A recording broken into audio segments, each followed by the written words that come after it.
دوستوں، تاریخ میں زیادہ تر جنگیں توپوں، بندوقوں اور تلواروں سے لڑی گئی، لیکن آج میں آپ کو ایسی جنگ کے بارے میں بتانے جا رہا ہوں جو کبھی میدان میں نہیں لڑی گئی۔ اس جنگ میں دو سپر پاورز آمنے سامنے تھیں، لیکن انہوں نے ایک دوسرے پر کبھی حملہ نہیں کیا۔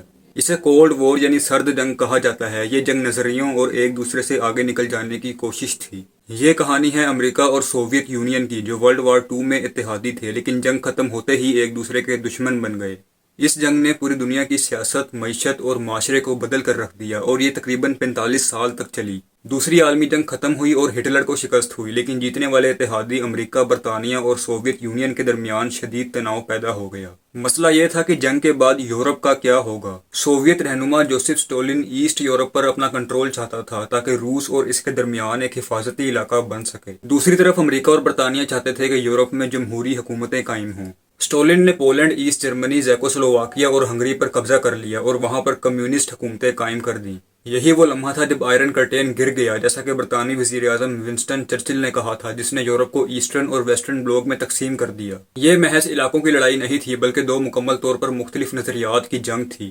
امریکہ سرمایہ دارانہ نظام کو مانتا تھا، جس میں جمہوریت اور فرد کی آزادی پر زور دیا جاتا ہے۔ سوویت یونین کمیونزم کا نظریہ رکھتا تھا، جس میں حکومت کی ملکیت اور اجتماعی مفاد کو فرد پر فوقیت دی جاتی ہے۔ دونوں اپنے اپنے نظام کو پوری دنیا میں پھیلانا چاہتے تھے اور دوسرے کے نظام کو غلط ثابت کرنا چاہتے تھے۔ پہلا بڑا بحران جرمنی کے شہر برلن میں آیا۔ برلن ایسٹ جرمنی کے اندر تھا، لیکن اسے خود امریکہ، برطانیہ، فرانس اور سوویت یونین کے درمیان تقسیم کر دیا گیا۔ 1948 میں سوویت یونین نے ویسٹ برلن کو گھیر لیا اور اس کے تمام زمینی اور سمندری راستے بند کر دیے تاکہ وہاں کے لوگ بھوکے رہ جائیں اور ہتھیار ڈال دیں۔ لیکن امریکہ اور اس کے اتحادیوں نے حیران کن جواب دیا۔ انہوں نے برلن ایئر لفٹ شروع کی، جہاں ایک ہوائی جہاز غذا اور ضروری سامان لے کر ویسٹ برلن اترتا تھا۔ یہ کمپین 11 مہینے تک چلی اور سوویت یونین کو اپنا محاصرہ اٹھانا پڑا۔ یہ امریکہ کی طرف سے واضح پیغام تھا کہ وہ یورپ میں سوویت کے پھیلاؤ کو روکے گا۔ برلن کے بحران نے ویسٹرن کنٹریز کو احساس دلایا کہ انہیں آرگنائزڈ ہونے کی ضرورت ہے۔ اسی لیے 1949 میں امریکہ، کینیڈا اور 10 یورپی ممالک نے مل کر ناٹو یعنی نارتھ اٹلانٹک ٹریٹی آرگنائزیشن بنایا۔ اس معاہدے کے مطابق اگر کسی ایک ملک پر حملہ ہوا تو باقی سب مل کر اس کا جواب دیں گے۔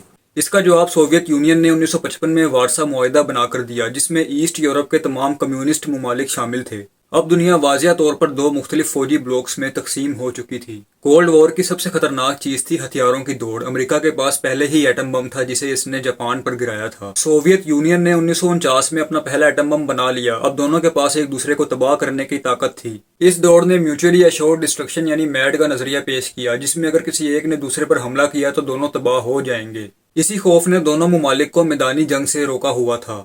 دونوں ممالک ہائیڈروجن بم جیسے طاقتور ہتھیار بناتے گئے اور ایسے میزائل تیار کیے جو پورا براعظم تباہ کر سکتے تھے۔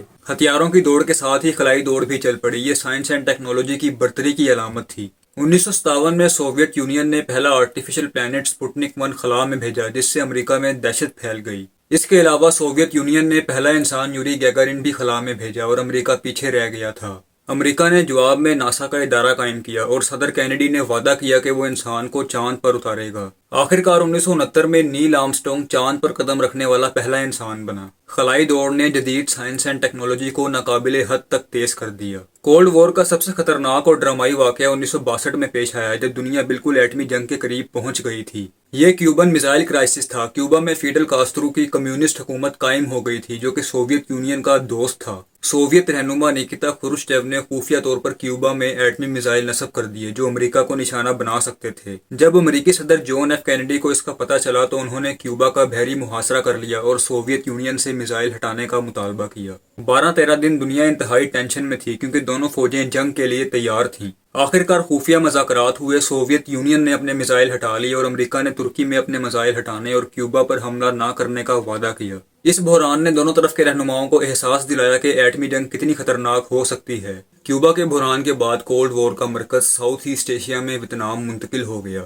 نارتھ اور ساؤتھ ویتنام کے درمیان خانہ جنگی چل رہی تھی۔ امریکہ نے ڈومینو تھیوری کے تحت کہ اگر ایک ملک کمیونسٹ ہو جائے تو پورا خطہ ہو جائے گا، اپنی فوجیں وہاں بھیج دی۔ ویتنام جنگ ایک طویل اور مہنگی جنگ ثابت ہوئی۔ امریکی فوج جدید ہتھیاروں کے باوجود جنگل میں چھپے ہوئے ویتنام جنگجوؤں سے نمٹ نہیں پا رہی تھی۔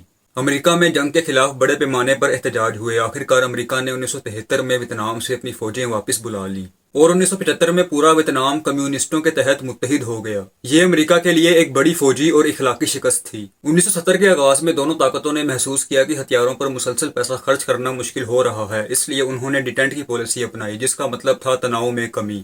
اس دور میں امریکی صدر رچرڈ نکسن اور سوویت رہنما لیونڈ بریژنیف کے درمیان تعلقات بہتر ہوئے۔ دونوں نے ایٹمی ہتھیاروں پر کنٹرول کے لیے سولٹ یعنی اسٹریٹجک آرمز لمیٹیشن ٹاکس جیسے معاہدے کیے۔ یہ ایک ایسا وقت تھا جب لگتا تھا کہ کولڈ وار کی شدت شاید کم ہو جائے گی، لیکن یہ سکون عارضی طور پر تھا۔ 1969 میں سوویت یونین نے اپنے پڑوسی ملک افغانستان میں فوجیں داخل کر دیں۔ امریکہ نے اسے سوویت یونین کے پھیلاؤ کی ایک اور کوشش سمجھا۔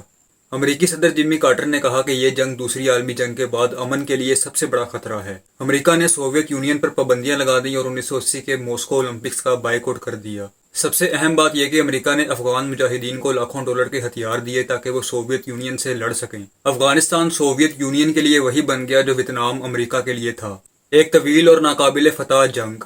1980 میں امریکہ میں اسٹرکٹ پریزیڈنٹ رونالڈ ریگن آئے۔ انہوں نے سوویت یونین کو شیطانی سلطنت کہا اور فوجی خرچے میں زبردست اضافہ کیا۔ رونالڈ ریگن نے SDI strategic defence initiative programme کا اعلان کیا، جس کا مقصد خلا میں ایسا نظام بنانا تھا جو آنے والے ایٹمی میزائلوں کو تباہ کر سکے۔ سوویت یونین اس نئی اور مہنگی ٹیکنالوجی کی دوڑ میں امریکہ کا مقابلہ کرنے کے قابل نہیں تھا۔ اس نے سوویت کی معیشت پر ایک زبردست دباؤ ڈالا۔ سوویت یونین کی معیشت اب بری طرح سے بیٹھ چکی تھی۔ ہتھیاروں کی دوڑ، افغانستان کی جنگ اور کمیونسٹ نظام کی ناکامیوں نے اسے تباہ کر دیا۔ 1985 میں ایک نوجوان رہنما میخائیل گورباچیف نے اقتدار سنبھالا۔ انہوں نے اس نظام کو بچانے کے لیے 2 اصلاحات کا اعلان کیا۔ نمبر 1 گلاس نوڈ، جس کا مطلب تھا تقریر کی آزادی، اور نمبر 2 پیرس ٹروئکا، جس میں معیشت کو مضبوط بنایا گیا۔ گورباچیف نے اعلان کیا کہ وہ ایسٹ یورپ میں سوویت فوج کا استعمال نہیں کرے گا تاکہ عوامی احتجاج کو روکا جا سکے۔ یہ وہ چنگاری تھی جس کا سب انتظار کر رہے تھے۔ 1979 میں پورے ایسٹ یورپ میں عوامی انقلابات ہوئے۔